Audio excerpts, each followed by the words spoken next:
Welcome to Buzzing About Romance, a quick shot of romance. On this quick shot of romance, I am joined by Carolina. Hi, Carolina. Hey, Becky. So on this episode of A Quick Shot of Romance, we are reviewing Brave Enough by Kelly Elliott. This is book 3 in her Love in Montana series, which is next gen from her Meet Me in Montana series, right? That is correct. Did I get that Yes. off? Okay, so release date is October 29th of 2023. Things to note. They're close proximity, co-workers. Yeah. I would say coworkers. Cowboys. This is absolutely a family series. They are friends to lovers. I did like that there's a little bit of a girl gang in this series. Oh, very much so. Yeah. I like that too. There is an instant attraction between them. It is a slower burn. Let's see here. What else? Small town and virgin trope. And it does have a TV reality show setting. Yes. I felt like that was important to note because who knows when we will have another random trope talk episode when we're like books that take place on TV or movie sets. On TV. And we're all like, what the hell? This is the Love Me in Montana series, and it's interconnected standalones, first person dual point of view. Put out percentage was 67%, and this book does have a third act breakup. And it was a little gut wrenching, this third act breakup. I know. But I was there. I have feels about the third act. I have feels about the third act breakup. I have opinions. Well, but I think we need to talk about the book first before we get to that. Okay. So and I will share them without giving anything away. Well, this will drop early October, and I am finding that people that come and listen to our quick shots, they listen to it after they've read the book. So if we get a little spoilery, it's okay. We just, let them know. Good to know. Good to know. Okay, so our hero is Hunter, and our heroine is Kipton, which I really liked the name Kipton. That was unique and different. I know. That is different. And Hunter is a very like cowboy name. I think is one of those, if you were to say, okay, Carolina, give me 10 cowboy names, Hunter would be on that top 10 list, right? Absolutely. And he's part of the Shaw family. So I'm a big fan of the Meet Me in Montana series, the original series. And his parents, he's the youngest of 3 boys, and his parents are Brock. No, he has an older sister. Georgina is his older sister and an older brother. Are you talking about the youngest of 3 siblings? You said 3 brothers. Are you talking about? Oh, I'm sorry. Hunter is the youngest of 3 siblings. Okay. I was like, wait, there wasn't another brother, was there? Because I might have missed it. No. But his parents, Brock, and his mother, Lincoln. Oh, Lincoln. Thank you. Lincoln. Yeah, they are book 1 of the Meet Me in Montana series, and I loved his. I think his parents' book is probably was my favorite in that series. So it was good to get he wasn't a big part of it. He was kind of in the epilogue, but it's kind of nice to see. I was glad to see his parents come back, and spend time with them because I adore them. See, and I felt like the parents were a lot in this book. Right. Lincoln and Brock were, I think, very forward in this book. Mm-hmm. And I think a lot of that has to do with the setting of the story and the storyline. It would feel weird because I guess we should talk about the premise if somebody hasn't read the book. The premise is basically Hunter is a professional roper in the rodeo. No. He's still in college. Oh no, he does it for college. He's on the college team. I'm sorry. That's okay. He's making his way up. He has a name.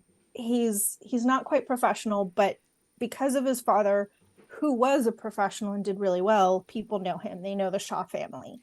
Well, and the Shaw Um, family has a reputation in Montana. That's something you learn very quickly, even if you've never read the first set of books in this world and you've just read this next gen group. The Shaw family is mhm. absolutely like legendary within the Montana culture. And we get that when our heroine Kipton mentions the family to her parents. Yeah, they're all taken back by that. So he's approached to be on a bachelor style dating show, but slightly different. Um, it's more of, they call it a dating experiment, and they want to film it on the ranch, but his parents are involved because they oversee the ranch. And there's a lot of, and what I love about Kelly Elliott's series is they're all very family based. Even like this book has a lot of family in it.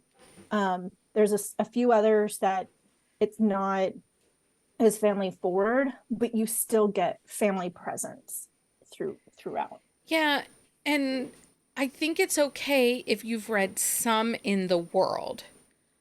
I think someone coming this into this as a standalone, those pages would feel really crowded. Because Yeah, there's I hadn't read the two previous in this section of series, in the Love in Montana series. And there were times where I was like, I don't need all 58 cousins and aunts and uncles. I think that goes back to, I didn't mind it so much in the respect that it made me feel like going back to my family and going back to my like cousins. Like that seemed very natural to me in that sense. Like, oh, I'm going back home for a family gathering where we have everybody. I think where I also struggle, because I needed this reference, and in the beginning of the book is kind of this family tree, but it's too artistic and it's hard to read. Um, But so so like I needed to remember some of the kids with that. here's my struggle with this though. Because of the setup of this book, which is a bachelor style dating series, they are bringing in 20 women. And there's a scene in this early on where he is going woman by woman, meeting them as they come through the door. So now I'm trying to keep track of the bachelorettes that are the contestants, his Mm-hmm. 58 cousins, the aunts and uncles, her and her parents, and then you have all of the TV crew. Yeah. And you're trying to keep track of who's who, plus the ranch hands, his own siblings. Like, it just. I don't feel this is a book that you can come into as a standalone. I think if you do, you would quickly Mm-hmm. get overwhelmed. I I would agree with that statement. I Um, would agree with that statement. and I didn't know there was a family tree in the beginning, and I could see where that would be helpful because at least you would know where people line up. But the family tree had too much artistic design in it. I think the designer kind of got too flourishy.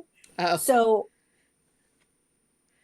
I couldn't I know the characters, but I couldn't even follow the family tree. It was really like, just give me a family tree, a classic family tree. Let's not get all the swirlies and all of that. just Like blocks, let's just a just give square, me just squares and lines, squares and and like lines. give it to me basic. Like So um now I'm going to ask this. You're a fan of the Bachelor TV show. I'm a fan of not the more recent bachelors, but like some of the older bachelors. So I wasn't really a fan of The Bachelor, and so I've never watched it. I can be really honest. I've never watched it. And I struggled a little bit with this setup because I felt like I believed in their friendship. Kipton and Hunter have a great repertoire between the two of them. The banter, the feels, like it was there. And just as I felt like we were getting that momentum and rolling that snowball forward, he'd have to go on a date. It was like, Right. we call it interrupting Susan around here. Like some random chicks. And it was like, and then when we would get back to Kipton and Shaw, I felt like, okay, we have to start with the snowball being tiny again and we're rebuilding. And so that, like, I just wanted more time of them together on the page because I thought they were such great characters. Mm-hmm.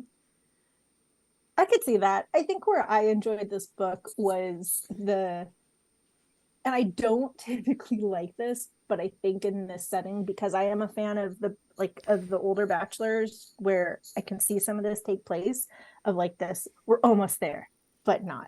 Like we get interrupted by him having to go on a date. Okay, and then we almost go there and it's like not quite. Yeah. So I think that too also helps them build their relationship before they actually give into the relationship. And I think, again, I think some of the things, the author made some choices to use some manipulation in this story, like the setting, the manipulation of this almost forced proximity of being on this dating show and the producers. Like she uses tools within the story to kind of to make this close proximity almost feel forced, right? Mm-hmm, mm-hmm. And is looking for these big reactions. And it wasn't like any cowboy romance that I had read or small town romance that I had read in recent memory. Like it was a Mm-hmm. very unique story and it read really quick, which was great. And Jenny calls them her mac and cheese reads because they're just Oh yeah. gooey, perfect, right in this moment, you know, easy. I didn't have to, Right. No, and I think that's why I enjoyed this one. Because I mean, I messaged you, I think I got to it before you did, and I read it pretty quick. Because I was thoroughly entertained by some of the antics of the female contestants on their dating show. Um, because I can see that from people, like I could see that happening on The Bachelor, right? Like, so you see this in my head and I'm like, oh my gosh, yes, this woman is crazy because like, and she's squealing and this is obnoxious. This intro to this character is obnoxious, but like I can see that, like I can picture it on a TV show. It clearly kind of follows in that line. So that part of me that like, you know, and like that original Bachelor was getting a kick out of it. I also really liked, because it was almost like there was so much like loudness and bigness with these scenes on the dating show, because you had all the female contestants, you had all the crew, you had all of this. There was almost like this, like a certain level of noise around them because of that. So when we got to those like the Kimpton and Hunter moments, it almost became quiet and more intimate because you let go, like you separated from like all these people watching. And they had some really sweet, and I think it made their moments more intimate because they had some really sweet moments that happened on the ranch. So you still got the cowboy vibes, even though you had this big TV production. So it was an interesting contrast from like loud and big and like group setting to like intimate and quiet and personal. So, one of the things I've come to realize in the last couple months is one of the reasons I struggle with friends to lovers and even slow burn romances is I like the majority of my romance of the couple being together and then figuring out how to be a couple Mm-hmm. versus the build up. And for like this one, this was a friends to lovers with great chemistry. Like the chemistry and the attraction was there. But then I it actually, sorry, go ahead, finish your thought. But then I felt like because we added in the dating show, it made it feel like a love triangle. I could see that. I also have issues calling this a friends to lovers because they weren't friends before they started this dating show. I, But there's the 2 weeks before. well, yeah, exactly. They're put together because of this dating show. So I feel like there's more of an instant attraction and they become friends. They agreed to become friends because they're working together. Yeah. But when I think of friends to lovers, they have a more than 2 weeks of friendship. Like they have a long-standing friendship. But they really had, I guess for me, it was more of they were friendly. Neither one was putting the moves on the attraction because I do think it was an instant connection. Like I think he was Right. attracted to her from because there were they they happen off page, but there's mention of Zooms, there's mention of phone conversations and texting. Um, and again, I'm not going to define how long somebody has to be together to be considered a friend. Um, but given the slow rollout of them as a couple, I do feel that's why I kept saying friends to lovers, because I do feel like it was more of this companionship than Mm-hmm. relationship. Yeah. And yes, I would agree with that. Particularly if you're bringing in this dating show where he's dating this woman. And okay, so I have to ask, did it bug you the kissing and the hugging of the contestants? Um, Because I hug my friends, but I'm not a big hugger. I'm just not a toucher. Like, that's just not, yes, I'm not a and toucher, see, guys. and this is where, because I watched The Bachelor and I don't, in real world situations, like nobody's going to be dating 20 women at one time. Like Right. you have to build that relationship. So there's a little bit of, in my mind, leniency because of the show experience that I allow for the Bachelor show, so that I've kind of allowed for it in this show as well. Um, and in one situation, in like the first date he goes on, he there's a moment where he kisses the woman, but it's also to like it is also to not make her look bad, like turn away. He doesn't, because she goes to kiss him first, right? Right. Right. And he doesn't outright not like her, but he doesn't want to make her look bad. So he kind of, like, into a certain degree, it's a little gentlemanly because there's a lot of people watching. There, Like, yeah. Yeah. so I mean, I get the sense of, like, it's a little bit of a love triangle because it's this dating show, absolutely.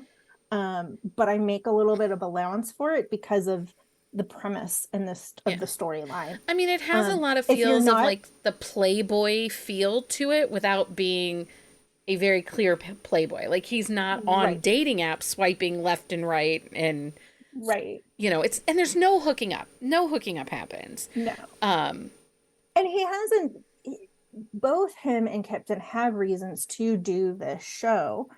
because one, they get paid, you know, a good sum of money, and two, Hunter's family, for using the ranch, also gets a very sizable donation to his father's foundation. Right. um so, but they also make some setups, and this is where, as the story goes on, the manipulation of the producers and things kind of unravel and reveal themselves. You're and how they handle that, because it can't all be like No, no. whatever, Uh, what Hollywood says it's going to be. and I'm not going to go into detail, but what happens in Vegas, I really hated that scene. I The really club. the club and the dress. I Yeah. really did it. That took me out of the book. I struggled Well, for a minute with that. But that was me, just because, again, I can handle miscommunication. But I felt like, again, they were just getting that momentum and figuring out their footing. And then we had this happen. It was, I don't know. I didn't love it. I think that goes back to the manipulation. So it creates it It it creates creates a drama. it creates drama, which just happens on these shows. Right. So there's like that certain allowance, and in my mind, um, and but it also creates the villain becomes very clear. There's a villain in this book, and Right. it becomes 100% crystal clear with that situation on who that is. Do you want to talk about the dark moment and your feelings on the dark moment? Um, yeah, my feelings on this is that, like, the situation, and I'm not gonna talk about it, like was a little, and I think this is my life experience. This is where I struggle in this balance, because this is a little new adultish because they're still technically in college. Yeah, they're and they're 21. 21 and 22. And so I kind of made allowance for it, but I wasn't a big fan of it. I was just kind of disappointed on how their dark moment was, because I was like, yeah, like of course she's gonna try this. Like, just have a conversation. It Not our main characters. Not our main characters are trying something. right. Like, It felt typical, and it's one of those romance pieces that's overused, in my opinion. It's kind of how I feel about like the professor and the TA taking advantage of the young college student. You know what I mean? Like, mm-hmm. it's so overdone. Um, Right. and this dark moment, yeah, just really, because they had such good communication Right. throughout the rest of the story, and they had this larger connection, and that one thing from that one particular person, it was like, Which, in which she kind of knew, her spidey senses were up on this one person already. So it was right. like, you like, how did you allow yourself to like let her get like control that narrative? And I Um, really wanted, to be honest, this whole story, I really liked it. I did like, even though I'm grumbling about a couple things here and there, and it's nitpicky, I did enjoy this book. I just wanted more of Kipton too. Like, I mhm. felt like we got a lot of surface with her, and we got tons of Hunter because he had the Shaw family to kind of. Yeah. Um, I wanted more of Kipton because her story was really unique, and I Mhm. felt like maybe there were some things that we could have dug out from that. I think there was more to dig out from her biological parents. I could have used a deeper conversation. Yes, she shared, revealed some stuff to Hunter. She revealed her history, and I think that could have been a little bit deeper. I loved the moments between Hunter's cousins, female cousins, bringing Kipton in and rallying around her. Yeah. I think she was instantly loved by the Shaw family. Um, I would agree with classifying this as a mac and cheese read. I enjoyed it. It was a quick read. I Yeah. got through it. I smiled. I was laughing, and my husband was looking at me funny. I'm like, it's just a funny part. Leave me alone. Like, Yeah. it was just a feel good read. It was. I would agree with. It would probably be a lot to um come into this book from this, like, at in this series, in the Love in Montana series. It would be hard to come into this book, but of the three books in this series, this is actually my favorite of the three. I do think, because so I had not read book one or two in this series, but I had read the parents' books. So I think Yes. if you've read Meet Me in Montana and are curious about this book, then you absolutely can dive. Even if you've only read one or two books in Meet Me Montana, Yes. you could Yeah, I absolutely would come agree. over and check this out now, because that's what I did. I've only read three books in the Meet Me in Montana series, and I was easily able to come over into this book, and I wasn't lost. I knew who the characters were. Right. I think you could even read the first book in Meet Me in Montana, which is his mom and dad's book, Brock and Lincoln. You could read that book and easily come over to this Mm-hmm. book. Mm-hmm. But I don't think this is a book that you could read on its own. Yeah, it would. You would have to like stop and like figure out who, Who people are. like who people are. It's just a lot of So names because of the setting. You've got the yeah, family and the TV stuff, and then all the women he's dating. So yeah. I think it just makes it a little bit more And I complex. can see that. I can see that. That's a good observation. I've read all of the books up until now, so Yeah. I kind of knew, but I could kind of say, yeah, because there were some of the cousins I was like, wait a second, who's Who do they belong because to? in the first series you're like, oh, and then there's the epilogue where they have all the kids, Yeah. and so you're just like, Um, okay. Carolina, thank you so much for joining me for this quick shot of romance. thanks for having me. Until next time, anyone. Oh my God. Until next time, everyone, happy reading. Find us on Instagram at Buzzing About Romance or on Twitter at Buzzing Romance. If you like the podcast, please leave a review. If you'd like to support us directly, join the Bookcase and Coffee Patreon and receive exclusive content only available to Patreon members. Check out bookcaseandcoffee.com for our on-the-shelf show notes.